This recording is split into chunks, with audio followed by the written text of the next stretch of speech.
5:30 मैंने बंद कर दिया।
ये सर्विस आदमी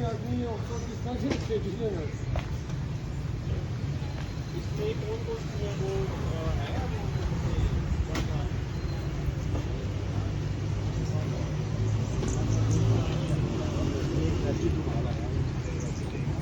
अब वो ये वाला तो पता है ना ये तो ले लो ये तो जाना मानी है